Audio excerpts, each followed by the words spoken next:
Every night, at exactly 9 p.m., Sergeant Miller sat on his porch, eyes locked on the empty street, like he was guarding something no one else could see. People whispered, "He's lost his mind." But the truth was, he was still on duty, in a quiet suburban town in Ohio, where porch lights flicked on at sunset and the streets went silent by 10.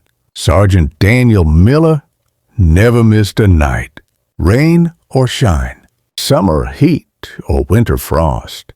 He sat in the same wooden chair on his porch, back straight, hands resting on his knees, eyes scanning the street like it was a hostile zone. Neighbors didn't understand him. Some said the war broke him. Some said he was dangerous. Others just felt uncomfortable walking past his house like they were being watched. Parents pulled their kids closer. Dogs barked at him. Cars slowed down, then sped up. And still, Sergeant Miller stayed awake. He never slept at night. Not once in 10 years. Across the street lived a curious 12-year-old boy named Ethan. Unlike the adults, Ethan didn't feel scared, just confused. Every night, while his mom washed dishes and his dad watched TV, Ethan stood by the window and looked at the old soldier. Why is he always there? Doesn't he get tired? One evening, after weeks of watching, Ethan did something no one else dared to do. He crossed the street. The porch light buzzed softly as he stepped onto the old wooden steps. "Sir?"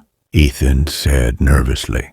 Sergeant Miller turned his head slowly.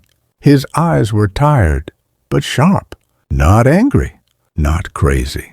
"Yes," he replied, voice calm, steady, military calm. Ethan swallowed. "My mom says I shouldn't talk to strangers, but I wanted to ask, why do you never sleep?" The street was silent for a long moment. Sergeant Miller didn't answer.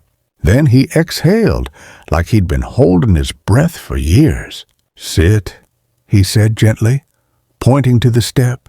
Ethan sat. "You're the first one who ever asked," Miller said. "My best friend's name was Corporal James Jimmy Harris." Miller began. "We deployed together to Iraq. Same unit, same Humvee, same jokes." A faint smile crossed his face. Jimmy was the kind of guy who could laugh in the middle of hell. He had a little daughter back home, carried her picture in his vest. Miller's voice trembled, but he kept going. "One night, our convoy got hit.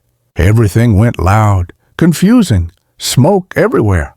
Ethan listened, frozen. "I found Jimmy behind cover.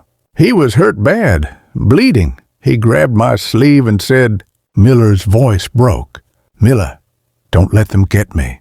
Watch my back." Miller swallowed hard. I told him, "I've got you. I'll watch your back forever." Jimmy died before the medevac arrived. "When I came home," Miller said quietly, "everyone told me the war was over." He shook his head. "But promises don't end when wars do," Ethan whispered. "So you don't sleep because—" "Because if I sleep," Miller said, eyes fixed on the street, "I'm not watching his back." Video created by Sub-81 Memrock. The porch light flickered.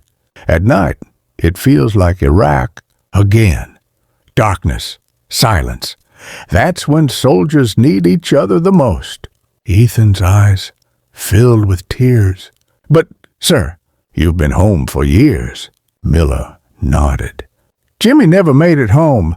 From that night on, Ethan waved at Sergeant Miller every evening. Sometimes he brought him water. Sometimes just a smile. Slowly, the neighborhood noticed. People stopped whispering. Some saluted quietly as they passed. Others left coffee on the porch. But Sergeant Miller never left his chair. never slept. One cold winter night, snow fell softly on the empty street. Ethan, now older, looked out his window and smiled. Sergeant Miller was still there, still watching. The next morning, the chair was quiet. Miller sat peacefully, head slightly bowed, eyes closed. For the first time in 10 years, he was asleep. Paramedics said he passed without pain. On his lap, they found a folded piece of paper. It read, "Jimmy, I kept my promise. Request permission to stand down."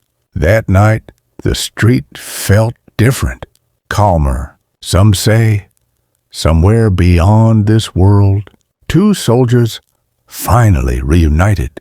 One saying, "You can rest now, brother." And the other smiling, replying, "Roger that. Off duty."